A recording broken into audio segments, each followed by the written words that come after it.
We have some drama in Gainesville, Florida that I need to talk to you about. It's NIL related. It is related to quarterback Jaden Rashada.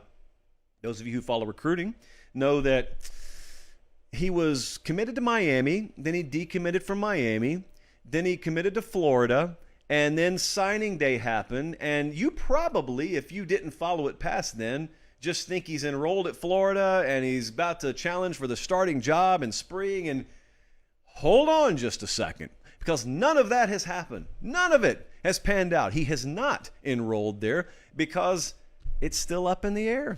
A lot of folks angry about this. And you know what? If you're a Florida fan, you should be angry.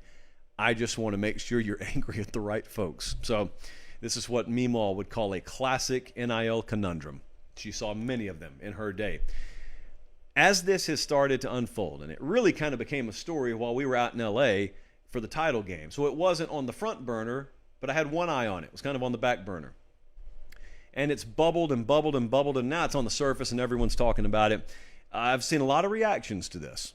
Okay, I've told you what the facts are so far. Jaden Rashada, he was committed to Florida. He is not signed and therefore enrolled there quite yet. They have very, very rapidly got a drop-dead date coming up. Friday, I've been told the school could probably fudge it to the next Monday, but either way, that's either 24 or 48, 72, 96 hours away. They got to get a resolution really quick. And as you could imagine, yes, this is absolutely related to NIL. Stop for just a second. For those of you who are sort of agnostic, you're not big Florida fans, you haven't followed the day-to-day, minute-to-minute here, you may have already suspected that, right? It's a big-time quarterback prospect. He flipped in his recruitment, and so if you didn't know any better, you may look at this and you may say, oh, great, I knew it. I had a bunch of people say that over the past few days to me. Oh, I knew it. These NIL kids, priorities are out of whack. I knew it. Well, what did you know? Is what my response has been.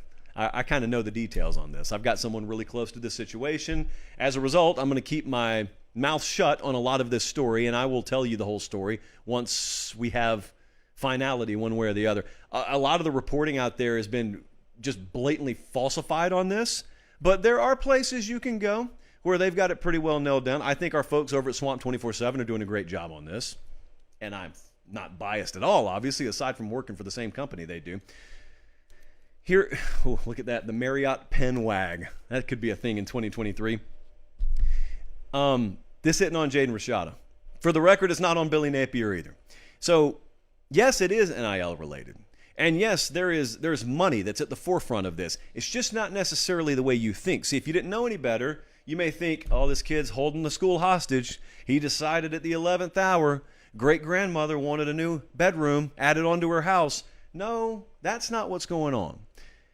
But what is going on is there is some discrepancy here financially. I can tell you that. I know that's rumored. I'll tell you, yeah, it's true. But I want to ask you this. For anyone who says, this is a selfish kid, shame on this kid, focused on all the wrong things. If I hired you to paint my house and we agreed upon a price and then all of a sudden the money didn't arrive and you got upset, are you selfish? Or is your head in the wrong place? Because that's pretty much what's happened here. There was an agreed upon arrangement, and when it came time for that direct deposit to hit, it didn't hit. And all of a sudden, one party in that two-party agreement says, well, wait a second. If you're not fulfilling your end of this deal, why in the world am I going to go down there and enroll? And it's not that he's looking for a way out. Quite the opposite. That kid wants to be a Florida Gator. His family wants him to be a Florida Gator. The Florida Gators have to do what the Florida Gators promised to do. And so I want to take you back now to June, because there's a lot of anger around this. If you're a Florida fan, you're looking at what you hoped would be the future franchise quarterback for your program. If you're a Miami fan, you love it. If you're a Florida State fan or a Georgia fan, you love it. But if you're a Florida fan, you're just angry right now. Some folks have been angry at Billy Napier today. You shouldn't be.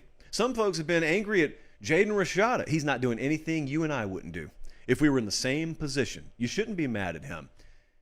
I took a ton of heat back in June because I went on air and I said Florida is not good enough where they need to be, infrastructure-wise, NIL-wise, support-wise. It's hard enough to win in this league and in this sport when you do have support. It's going to be impossible to compete heads up with head coaches who do have the support when you don't have the support. And I'm going to play the sound for you in just a second, but I said it, and I'm about to play it for you, and I took a good amount of heat when I said this. Play it, Colin. This is major college football. He knows it. You know it. Everyone knows it.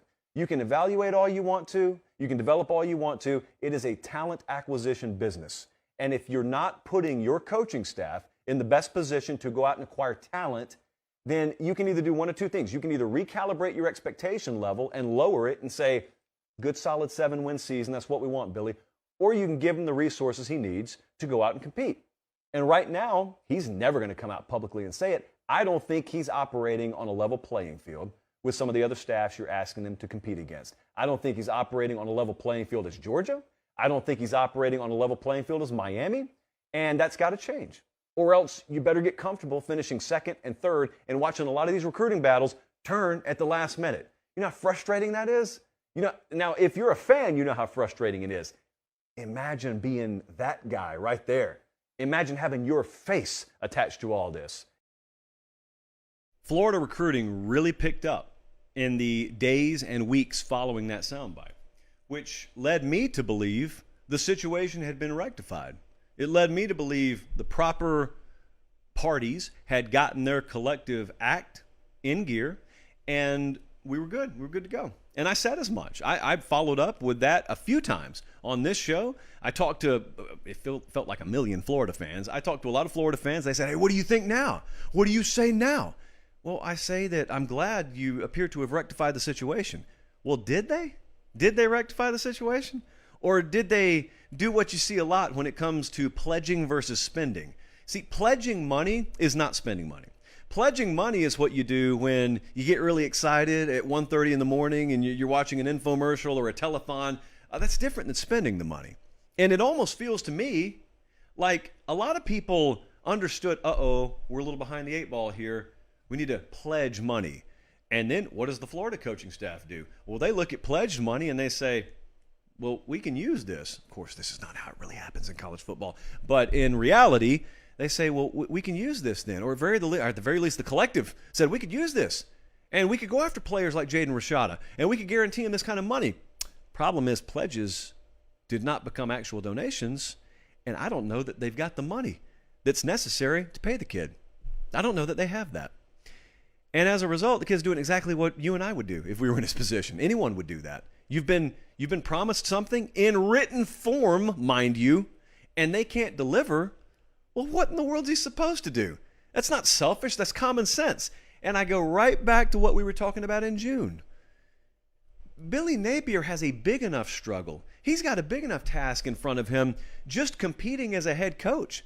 Like, there were several inadequacies on the field this past year that have nothing to do with NIL, okay? So that's already a huge, huge part of the equation. But if you don't take care of things on the other end, if he's not backed up, if that coaching staff is not equipped financially the same way that other coaching staffs are when they're recruiting, if your collective is not competitive with the programs that you're trying to compete against, well, you're not going to compete against those programs. So like I said in the video, and like I'll reiterate, you can either do one of two things. You can either recalibrate your expectations and decide you're going to be a mid-tier program, or you can step up. And the thing that's been told to me by some folks around Florida is we just flat out have some deep-pocketed boosters, if you want to call them that. But we got some folks around the Florida program who apparently think it's just a little bit beneath them to be going out and buying players. And if that's the way you think, it's your money. I'm not here to tell you how you should spend your money unless you're telling me you want a top-level football program, in which case I am telling you, you've got to spend money. You got to buy football players. That's what you have to do. Now, if your pushback is, I don't like the sound of that, I ask you, were you not always buying football players? I don't mean in the illegal manner even. I don't mean in the $100 handshake manner. I don't mean in dropping bags anonymously. I mean when you used to write those checks for facility enhancements and upgrades. What did you think you were signing that check for? Did you really care about how pretty that building was? Or did you think it was going to be more attractive to prospective student athletes who would then commit to Florida and play for your team? You were buying the player. It's just now the transaction is more direct. It's the same thing. In other words, if that collective really wants to get things in gear, just tell them we're going to earmark this for upgrades to the program. And that can translate to transactions with kids. But who in the world that used to write checks for those sorts of things is all of a sudden turning their nose up at writing the same kind of check just to directly go to a player? Again, it's your money. It's your money. You worked hard for it, I would guess. But you got to make a decision, because they're making those decisions at other programs. They are. And they've decided it's not beneath them to go and assist in the paying of players. So I don't think it's a difficult decision, but it sounds like it may be more difficult than I once thought it would be. This has got to be straightened out. This is a disaster if they lose him. They got to hold on to him. And then they've not just got to hold on to him, but they've got to reach some decisions down there operationally about how they're going to run their program. That's really what's got to happen. And if it's not going to happen, Billy Napier's wasting his time down there. You can doubt all you want to whether he's going to be a quality coach. I'm telling you, if they don't have this apparatus in gear, it won't matter what kind of coach he is. It won't matter. So you know what you expect him to do and what you're asking him to do. Back him up. Do what you have to do to back him up. And then if he fails, he fails. But if that guy fails because you're skimping on what it takes to land top-tier athletes, he's not going to be the one I'm blaming when you fire him 2 years from now. Well, he won't be the only one I'm blaming. Guys, thanks for watching Late Kick. Make sure and leave a comment. I love interacting with you. But most of all, please like the video and subscribe to the channel. That's how we keep all of this free.